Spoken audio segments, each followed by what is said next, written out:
A female realtor seductively shows a luxury house to a male client. She quotes the price, mentions a queue of buyers, and gives him until end of the day. He transfers the funds on the spot. When he asks her out, she tells him to come by after 8 p.m. That night, an elderly man answers the door. He knows nothing of any woman. The client's calls go to a disconnected line. The realtor is Paloma. Her partner is Smith. They run a scam, rent out high-end properties they don't own, collect massive payments, then vanish. Smith is in love with Paloma. Paloma receives a message from someone tracing the IP they knew. It comes from a police station. Smith wants to flee, but Paloma wants to stay. She mentions Baltimore. Their blurry footage leaked. The news covered them. Paloma did not worry. She proposes that whomever is the first to close the deal decides their next move. Paloma assigns Smith a difficult target, a remote penthouse, and Smith chooses for her an expensive apartment belonging to Dr. Robert, a renowned neurosurgeon. Robert completes a successful operation. His friend and manager, Bradshaw, congratulates him, but Robert is not satisfied. He believes they can achieve more. Bradshaw reminds him of the rules. Robert has already done neurotransplantation on rats and rabbits. Bradshaw will manage FDA approval for human trials. Robert leaves to show Paloma his apartment. Paloma, posing as Molly Bloom, tours the apartment with Robert. She compliments a photograph of his wife, Rebecca. Paloma finalizes the rental. They shake hands. His wedding ring cuts her finger.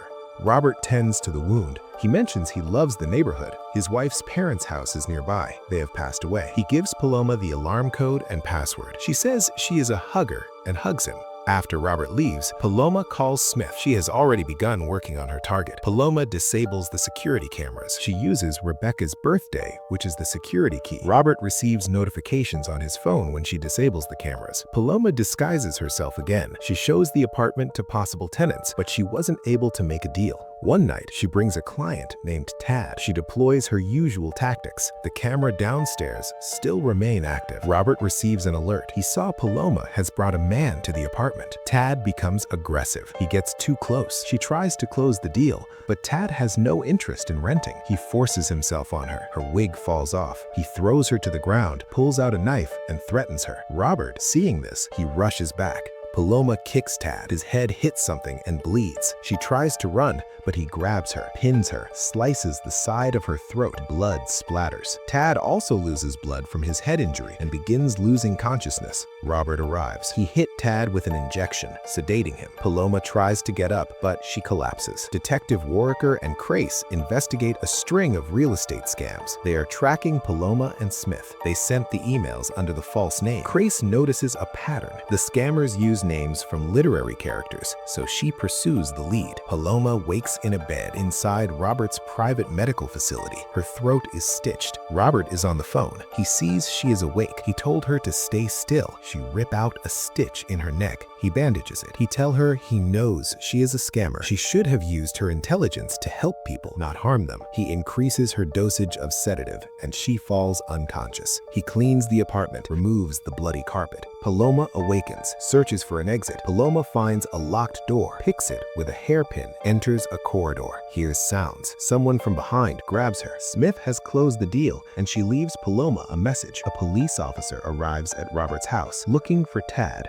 Tad's wife reported him missing. His last cell tower signal shows near Robert's apartment. Robert says he doesn't know Tad, mentions an unknown car that was blocking the fire hydrant the previous night. He had it towed, gives the officer the tow company's address. Paloma wakes, chained by the neck. She tries to free herself, but fails. Robert enters with food and medicine. She demands to know why she is chained. He says the locked door wasn't adequate to contain her. She screams at him to turn her over to the authorities.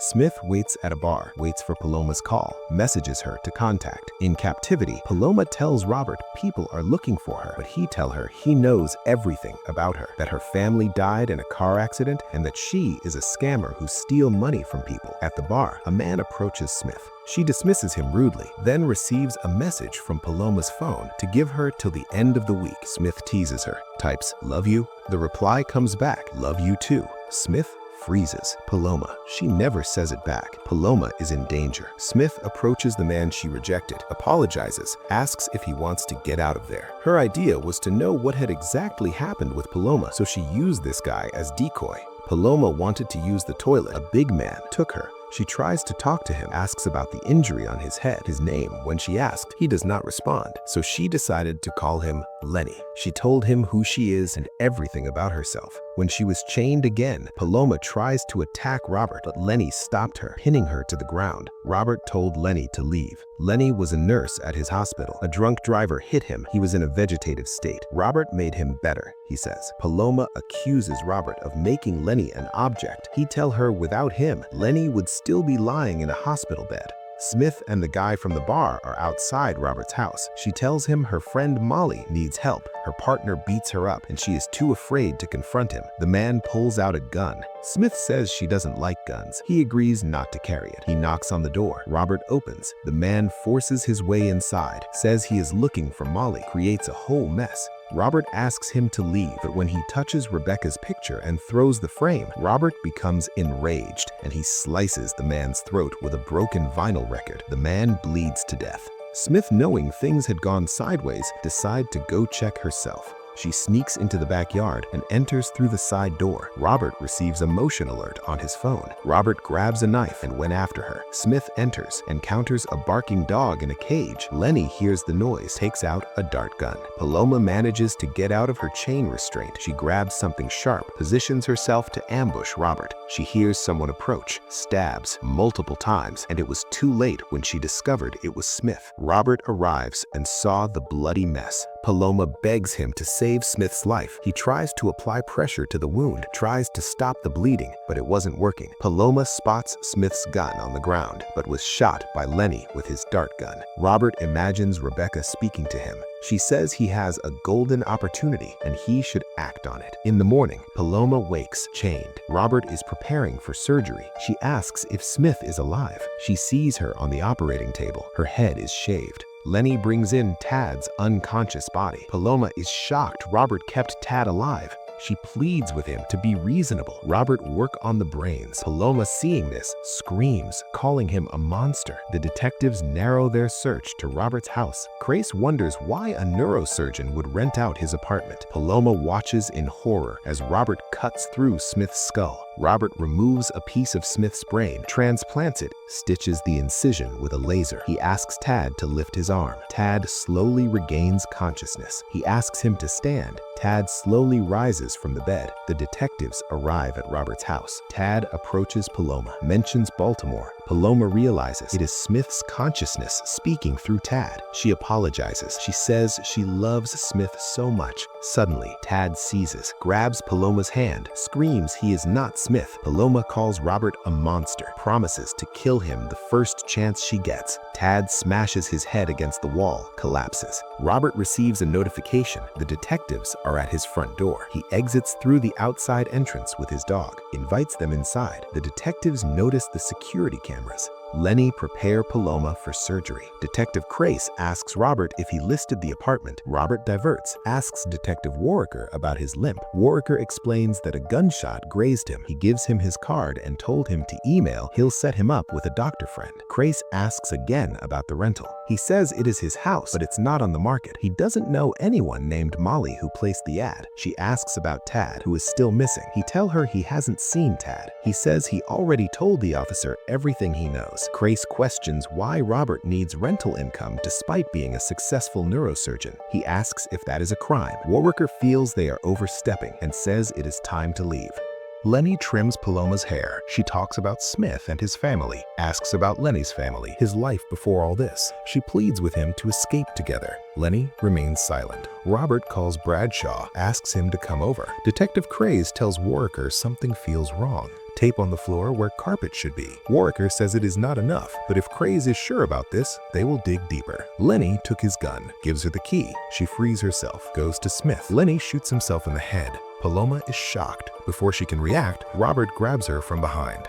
Paloma awakens. Robert was preparing her for intracranial nerve transference. The detectives review footage from Robert's house. Craze shows Warwicker a timestamp discrepancy. It rained that day, but in his footage, it remained dry. They knew that the good doctor was hiding something. Paloma is strapped to the operating table, unable to move. Robert brings in another body beside her. She asks what he is doing. He reveals the body. It is his wife, Rebecca. Rebecca is not dead. She has a degenerative brain disease. A neurosurgeon herself, she kept herself alive on life support. Robert has been maintaining her until he could find a suitable donor. Paloma has the same blood type, no genetic markers for major brain diseases. Robert begins the operation. He tells her some people live with half a brain. She might survive. Paloma says she is not stupid. She knows she is going to die. She hopes his wife destroys her brain the way Tad did. Bradshaw arrives at Robert's place. Robert takes him to the basement, asks him to wear scrubs, leads him to the operating theater. Bradshaw is shocked. He sees Paloma. She begs for his help.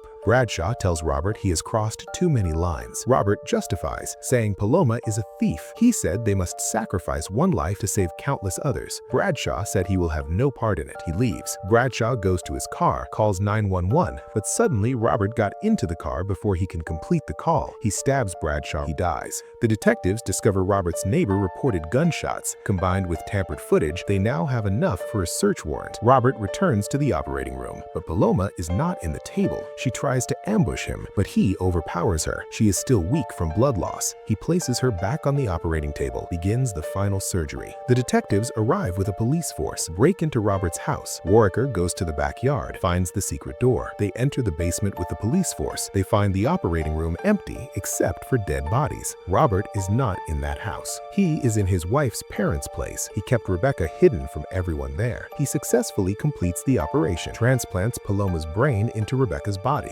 Rebecca slowly awakens. Robert helps her with recovery. She asks about her donor. Robert says sadly, the donor did not survive the operation. Time passes. Robert lives with his wife in an isolated place. Rebecca hugs Robert from behind. She says, "You know I'm a hugger," the exact words Paloma used when they first met. Robert's expression changes. He realizes the truth. Rebecca takes a knife, slices Robert's throat. He bleeds to death in the snow. Paloma, in Rebecca's body, watches him die.